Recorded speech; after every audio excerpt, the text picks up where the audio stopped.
Assalamu alaykum. Tordagi barliq roman anglag'uchi do'stlar. Biz Abdumid Xo'ja Abdulla Qaraqash yozgan Zulmatlik tuproq romanini o'qib, Pashshaxonlarning saqchi boshlig'ini joylab bo'lgandan keyin Burxonbegni joylamoqchi bo'lib, uning uyiga kelgan yeriga kelib to'xtagan edik. Ahmadxon, mau oshquchimni ilib, hujramdagi temir karvatimning ostidagi narsaning hammasini eshik oldidagi mapiga to'liq bisib bering. Boshqalar yordamlansin. Ahmadxon oshquchni ilib chiqib ketdi. Tillaxon Ahmadxonning keynidan ergashdi. Degandek Burxonbegning karvati nihoyat cho'ng puxta yasalgan bir temir sanduqning o'zi edi.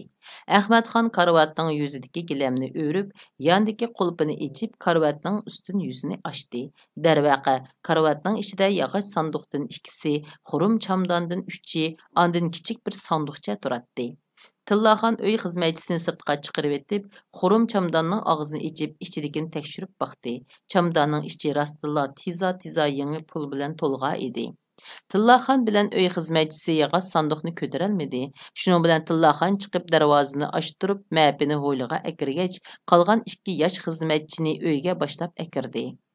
Bu qitim to'ti bir bo'lib yog'och sanduqni karvatning ichidan aron taslikda ko'tarib, mapiga bosdi. Hamma narsadan to'liq besib bo'lgandan keyin Tillaxon yugurib kirib Vladimirga beshini langshitdi. Burxonbeg degan quturist. Vladimir o'rnidan turib Burxonbegga vaqirdi. Qiningdan kessam kechay, lekin xizmatchilaringga ayt, haftigacha uyga yo'limisun. Uyingda hafta panohlanaman. Hozirli yo'qolsin. Tushandingmi? Ma'qul, hurmatli Vladimir apandi, deginingizdek bo'lsin, dedi Burxonbeg jinining saqqalg'iniga qo'shal bo'lib. Hoy Ahmadxon, bu yoqqa kel. Ahmadxon egilginicha mehmonxonaga kirib keldi. Haftigacha hammanglar uyinglarda dam olib turinglar. Xinimg'imi aytib qo'y, onasinikida turib tursin. Oldiga o'zim boraman. Hozirlik etinglar. Burxonbeg o'zining chiroyli ayolining va o'moq bolalarining bu vahshiy qotilning yonida turishni asla xolamaydi. Ahmadxon oshquchni Burxonbegga sunib, yerim tozim qilgan holda mehmonxonadan chiqib ketib, hovlida ish qilayotgan ikkaylanga Burxonbegning buyrug'ini yetkazdi. Ularmı nima ish bo'lganligini bilolmay, Ahmadxonning degindek qo'radan darhol ayrilishdi. Burxonbegning hashamatlik sarayida faqat 3 aylanla qoldi. Vladimir qo'rqib chiroyda jang qilmagan Burxonbegga vaqirdi. Berib dunyoning yushirgan yerni men ko'rsat itbetcha. Burxonbeg dir titirgincha ularni agashtirib hujrasiga boshlab chiqdi. Temir karvatning ichi qup-quruq turardi. Vladimir Tillaxonga ishorat qildi. Tillaxon boshda deyishib olgani bo'yicha tayyorlab olgan arg'amchi bilan uning put-qo'lini ching bog'ladi. Vladimir yondagi yig'ilgan tovar durdundan etilgan yotqan ko'rpidan bir ishkini karvatning sanduqiga yeyib soldi. Andin Burxonbegni ittirgincha karvatning cho'ng sanduqiga yotqizdi. Burxonbeg sanduqning ichida singoyin yetib yig'lab yolvurishga boshladi. Cinim Vladimir apandi, ben hoş bulup gitay. Benim küçük ballarım var. Benim bir qo'shiq qinimda kessingiz. Men yana kimini tayyor qilay? Necha kun qolmay hammani tayyor qilaman. Burxonbeg, bu qitim Vladimir o'lchamlik turkmen tilida vaqirdi. Sen Türkmenlerning yuzini to'kding. Zalim Ruslarning çatırgıdan chiqmay o'zingning nafs uchun vijdon g'ururini bir yoqqa qayriding. Aytqina, vatan uchun, millating uchun, dining uchun kurash qilganlarning ushaq balasi yo'qmidi? Ularning ota-onasi, xotin-singillari yo'qmidi? Ularning issiq uyi yo'qmidi? Ular kimni deb jang qildi Burxonbeg? Yigitlarimizdan 30 nechisi zalim Ruslarning qo'lida tog'da ochliqdan, so'g'uqdan qiynab o'ldirildi. Aksicha sen bir Türkmen turib nimalarni qilding? Sening bu boyliqingni sana kim bergan? Bu boyliqingni mushu xalqing bermagan bo'lsa, Ruslar sana osmondan pul tashlab beramdi? Aytqina qeyr munofiq. Xalqingga 100 kilo alamsan. Shehid bo'lgan ashu qarindoshlaringga 100 kilo alamsan. Ko'cha ko'ylarga yetib bo'lgan ashu balalarga 100 kilo alamsan. Men ezibdiman. Meni shayton ozdiribdi. Ağzını yum iflas munofiq. Sana ölümmi azlık qılıdı. Paşaxon shundoq degenicha qattiq g'azablanib yonidagi yostiqdan birini ilib, Burxonbekning yuziga besib turib tapanchaning uchini yostiqning ichiga niqtig'inicha tapanchadan bir poy o'q uzdi. Tapancha maxmal sanduqqa qadilib etilg'achqa, o'q ovozimi bu hujra uyning sirtiga tuzuk chiqmagan edi. O'qmu Burxonbekning eg'izidan kirib udul ming'isidan chikatgachga bir poy bilanla g'ing qilishga ulgurmay jon taslim qilgan edi. Aka, qo'yma yaxshi qilding. Endi buning boyligi bizning o'ylaganimizdimi jiq chiqib qoldi. Keyingi qadamni qandoq bosimiz? Dedi Tillaxon akasiga tasalli berib gapning temisini yo'tkab. Asli bu itning uşaq ballarını o'ylab qindin kechaymi deb o'ylagan. Qarsam shehidlarimizga 100 kelolmaydekmiz. Bugun buni qo'yversak, ata Ruslarning kadbini chopadigan munofiqlardan yana nachis chiqudek. Shunga buni xalqqa ibrat qilish kerak ekan. Bumi bo'ldi aka, Endi biz haftigacha xotirjam bo'lamiz. Qolgan gapni yo'lda deyishimiz. Ular karvatning yuzini aslidagidek holatga akilib yepib qo'yib, boyliq besilgan mapini haydagunicha darvozaning techidan quluplab, Burxonbekning qo'rasidan ayrilishdi. Ular shu mang'incha Altullarning eg'irligini ko'tarolmay, kameri etilgan mapini haydab bir o'stangning bo'yiga yetib bordi. Vladimir chechidagi seriq bo'yoqni iqin suda yuyib chiqarib etib, aslidagi podshohlik holiga qaytdi. Ondan ular shaharga yaqin bir musofirlar mozirini surishta qilib, shu yerdagi go'r qo'lg'uvchilarga yuqori haq berib, bir o'ranliq qo'latdi. O'ran shamga qolmay kutib bo'ldi. Ular kechda osma chiroqdan foydalanib, insijin yo'q vaqtda bu mozorliqqa 2 sanduq zig'cha oltinni nihoyat tezlikda oz-ozdan yo'tkab yiliqi o'ranga dafn qildi. Ondan xoratlarga atab yasatgan salasonga turkmencha "Atam Ali shayxning yotgan yeri jannatda bo'lg'ay" degan jumlani pichoqda o'yib chiqdi. Salasonni qabriga moslashtirib qo'ygandan keyin ular bu mozorliqdan ayrildi. Ertesi deganda ular qaytish yo'lda kutilmagan ishlarning yuz berib qilishining oldini olish uchun shahardagi kona uy jabduqlarini sotadigan do'kondan cho'ng bir kona yog'och sanduqni setib oldi. Xorat ustamga deb sanduqning ichi yuziga mos keladigan bir yog'och taxtayni yasatqizib, chamdondagi pullar bilan olmoslarning hammasini sanduqning ostiga ratlik tizib chiqqandan keyin heliqi taxtayni tizilgan pullarning yuziga yepib, yondan mixlavatdi. Ondan sanduqning bo'sh yeriga bozordan zag'un setib sanduqni lixladi. Mana mushundaq qilib ular tushga qolmay avtobus bilan bu shahardan ayrilib, 4 kunda o'z yurti Ostoniga bexatar yetib keldi. Munofiq Burxonbek o'ldirilib haftadan keyin uning uyiga xotin bolalari va uy xizmatchilari paydo bo'ldi. Ular ho'yligi sesiqchilikdan tinolmay, oxiri Burxonbekning sesib ketgan jasadini temir karvatning ichidan topdi. Yurt mahalla bu xush xabarni quloqdan quloqqa yetkizdi. Butun Turkmaniston bu xushallikdan eg'izini yo'gab turib kulishdi. Ruslar Liviga tishlab Vladimir degan ablahni izlashni texmi kuchaytdi. Ular Ostoniga yetib kelganda shaharning vaziyati intayin jiddilashib ketgan bo'lib, ular bu pullarni kona yog'och sanduqqa zag'inning ostiga qachlab yaxshi qilgan edi. Chunki yo'l bo'yi tekshirilmagan sanduq shaharga kirganda nihoyat tafsil tekshirilyotdi. Podshohon shaharda vaziyatning bundoq ching bo'lib ketishining sababini bekatda birsidan anglabla ondan tushundi. Aslida shaharning obod go'zal ko'chalarining biri bo'lgan Ruslar ko'chasiga 3 kunning oldida o't ketib, o't vaqtida o'chirilmay butun ko'cha kuyib xarobiga aylanib ketgan edi. Kuyib ketgan mol-mulk haddi hisobsiz bo'lib, necha yuzigan katta hashamatlik uylar, necha yuzigan do'konlar bu qitimliq rahimsiz o't yalqinning ichida kuyib kul bo'lib ketgan edi. Saqchi taraf buning sababini dastlabki qadamda inqilob vatanning birligiga qarshi turg'uchi millatchi razil kuchlar qilgan degan xulosaga kelgan edi. Shu sababli shahardagi barliq turkman ommasi saqchilarning nazaridagi razil kuchlarga aylanib qilyotdi. Ular kechga yaqin uyga sog'-salomat yetib keldi.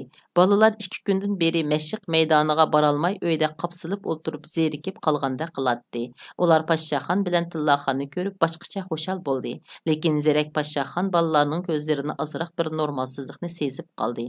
Bolalar o'zlarining ota-onalaridan bir ishni yushirayotganda qiladi. Aqshmi yatar chog'da Podshohon ukasi bilan paranglashib uningga yangi bir gapni aytdi. Sen his qildingmi? Nima deysan, aka? Bolalarning ko'zlaridan bir nimani bayqamadingmi? Yo'q, men diqqat qilmadimmi ya? Dedi Tillaxon akasining savolidan ajablanib. Qarasam, dedi Podshohon uliq kichik tinib etib Tillaxonga o'rilib qarab. Bolalar ko'zlari mendan ilib qechiyotgandek qiladi. Gaplarimi toza qolashmagandek. Ular ish qilib mendan bir nimani yushiryotidi. Men hech nimasini bilolmadim. Yoki ularning chiniqish maydoniga borg'usi yo'qmidi ya? Yo, mendan norozi bo'layotgandu. Aka, undaq o'ylab ketma, dedi Tillaxon akasiga tasalli berib. Ular sende bek rozi. Men necha qitim ularning har qitim duosida sening ismingni ataydiganligini anglab qoldim. Bu bolalar yetim bo'lgani bilan bag'ri bek yumshoq, bek aqlliq, oq qorni mendan bek farq etidi. Hargiz undaq o'ylama. Fukam, aytganlaringga to'g'ri. Bolalarning zerakligini obdan bilaman, lekin sen bulardan gap ilib baq. Ish qilib ko'nglim bir nimani tuyib turdi. To'xta, yoki bo'lmasa men hozirla chiqib ularning orasidagi kulgunchak Aysa Begdan ahvol egallab boqaymi ya? Mayli, shundaq qilgin. Bo'lmasa kechicha uyqum qochadigandak turdi. Ularning uyqusini buzarimizmi endi? Hech qisi yo'q aka, men hozirlik kiraman. Tillaxon uxlash kiyimi bilan yotgandan so'g'irlab chiqib ketdi. U mehmonxonada uxlayotgan Aysa Begni chaqirdi. Balalar texil uxlamaga edi. Aysa Beg o'rnidan turib Tillaxonga agishib hovliga chiqdi. Aysabek, yure, kaptarxonaga chiqimiz, dedi Tillaxon oldida shotining baldiqiga dassab. Ular kaptarxonaning oldidagi kuzda oftob isnishga qo'yib qo'ygan cho'ng karavotga kelib o'ltirdi. Bulutsiz osmondagi yulduzlar bir-biridan bastalashgandek jilva qilishatdi. Ukam Aysabek, dedi Tillaxon uning qo'lini tutib turib. Akam u sizlardan og'rinib qolgandek turdi. U yillar sizlarning gapinglarni qilib shundoq azoblanib ketdi. U sizlarga bekli amroq. Buni sizlar obdan bilasizlar. Uning deyishicha sizlar bir ishni uningdan yushirayotgan o'xshaysizlar. Menga rost gapingni aytqina, zodi oranglarda nima ish bo'ldi? Aka, bu bolalar u Aysabek tukurini yutib gachilishga boshladi. Men sizdan gap yushirmayman aka. Lekin bolalar, ular buni hech qaysimiz demas bo'lgan shu. Hey Aysabek, dedi Tillaxon uning gapini anglab kulib ketib. Akamni o'ylab qo'y. U qachon sizlarga achchiqlangan? U bu kecha yaxshi uxlay olmasa, ertaligi og'rib qolsa biz qanday qilamiz?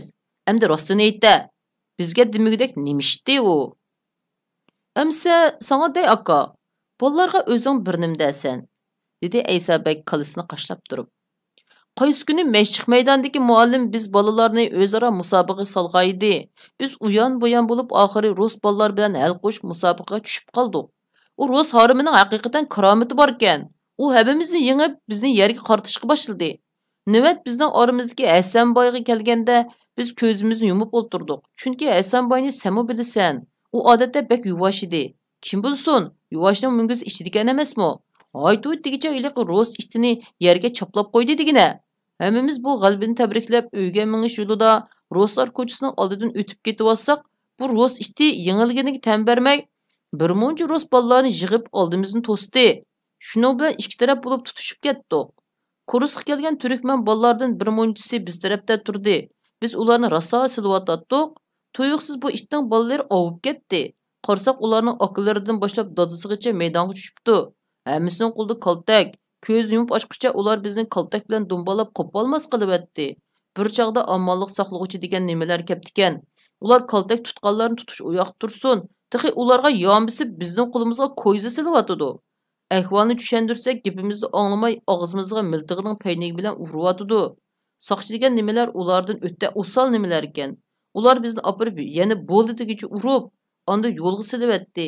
Yegan toyiqimiz o'zimizning bo'ldi. Kechda uyga kelib bu ochiqni yutolmadik. Shuning bilan atisi ha, degina. Atisi bo'ldi, dedi Tillaxon ishning oyog'ini anglag'isi kelib. Atisi, dedi Aysabek gapining oyog'ini kulib davomlashtirib. Atisi kunduz biz kaltakning og'rig'iga chidab ruslar ko'chasida obdan kuzatdik. U yerdagi do'kon saroylarni, hashamatlik dojilarni birma-bir ko'rib chiqdik. Ularning bizdan gumon qilib solmasligi uchun biz bir haftani chidab o'tkazdik. 3 kunning oldida tun yerim bo'lganda 5imiz ruslar ko'chasiga bordik. Oldi bilan ularning suv turbasining manbaini etib etdik. Ularning bosh turbini yana ichib solmaslik uchun temir kiz shaharisi bilan bosh turbining cho'riydigan yumloq quliqini tüydin kesib etdik. Shuning bilan bu ko'chadan boriq suv itildi. Ondan shaharlik o't o'chirish mashinasining bu ko'chaga kirishini oldin olish uchun bu ko'chalardagi telefon simining bosh qolisini topdik. Uy do'konlardan chiqqan telefon simlarining hammasini yig'ib ko'chaning shimolidagi bir turikka yig'ilgan ekan. Birimiz shu türüge yamışıp chiqib, oldin tayyorlagan tümür kesilgan qaychi bilan simlarning hammasini kesib chiqdik. Shuning bilan bular o't o'chirish idorasi bilan aloqalasha olmaydigan bo'ldi. Ikkinchi ishni texmi puxta qilish uchun ko'chaning kirish eg'iziga qadar ketgan so'gatlarni kesib yo'lga yotqizib yotdik. U cho'ng so'gatlarni kesishda mo'ylamchilik tijorat qilgandagi oyliqimiz shundoqla botdi degina. Uningga motorliq yog'och kesish harisidan ikkini setib olgan edik.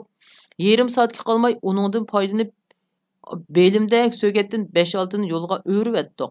Amonliq saqlag'uchi degan nimalarmi shakliga shahar aylandi ekan. Kechisi shuncha ovoz chiqarib daraxt kessak birsim kelib qo'ymadi.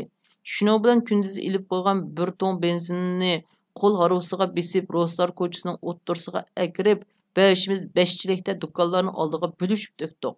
Sirangini yoqqandek qilıyorduk, osmon bilak o't birdamning ichida kuchini ko'chaning bu beshidan u beshigacha go'kirab tutishib ketdi. Bizmi o'tning ichida qilib oranjinimizni ilib qochdik. Kim bilsin, bu o't degan narsa yomonligini. Biz do'konlarga o't qo'ydik deb o'ylabdik. Ertasi kelib qarasak, bu o't do'konlarga tutash bo'lgan keyindagi Roslarning turalg'i uylariga bekroq tutishib ketibdi. Ansak bu ko'chaga yaqin yerdagi aholilar bu o't yolqinini ko'rib, o't o'chirish idorasiga telefon qilibdi ekan. Ular bu telefonni nihoyat kechikib anglag'achqa bu yerga kelib so'gat daraxtlarini yo'tkab bo'lguncha o't buningga saqlamabdi. Bo'lgan ish shu aka. Voy xudoyim, ukam, shundaqmi tavakkilchilik qilgan bormi endi? Dedi Tillaxon peshonasini tutib bu kapsiz bolalarning qilgan ishida honqon qilib, beshini ikki yoqqa chaqab. Soqchilar sizlarni izlamagandu? Izdidi.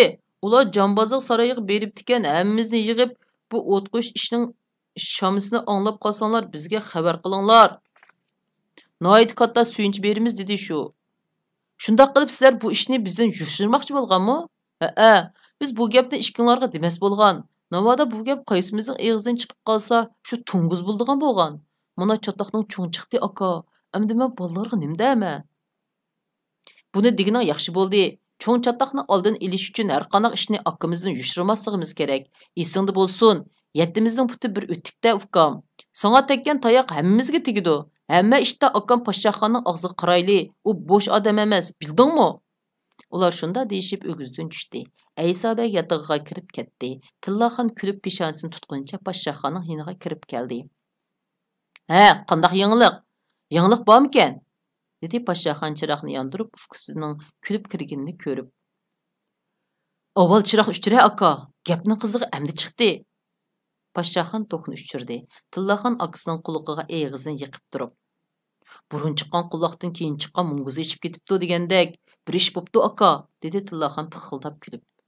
"Roslar ko'chasidagi o'tni bu kasobatlar qo'yibdi emasmi?" "Alloh, ma ishnamdi", dedi Poshshaxonmi olqini bilan peshonasiga vaqtda birini qo'yg'ash. "Ko'nglimga shunda bir kelividi, lekin bundaq cho'ng ish bularning qo'lidan hargiz kelmas deb o'ylabdi ekanman." "Nimasin deysan? Ko'ziga ilmagan chumoq qongshoni eribdi deb texi hammani anglamading?" Tillaxon Aysabekdan anglagan bütün tafsilotlarni akasiga birmu-bir aytib berdi. Bu gaplarni anglagan Poshshaxon oxirida kulib ketib, "Bo'pti, bularmi cho'ng bo'pti? O'qigan kitoblari bekor ketmabdi. Endi bundan keyingi harakatimizga bularni qatnashtirayli. Hozirdan boshlab yuriga qassin." Aka ufka ikkaylan balalarning bu qitimliq o't qo'yish harakatidagi zerakan boturligiga qoyil bo'lib, uzungacha hayajonlanib uxlay olmadi. Tun yerimidan oshganda andin ko'ngli xo'sh holda uxlab qolishdi. Shunday qilib bu qitimliq roman o'qishimiz mush yergacha bo'ldi. Kelay qitim ko'rishayli, xayr xo'sh.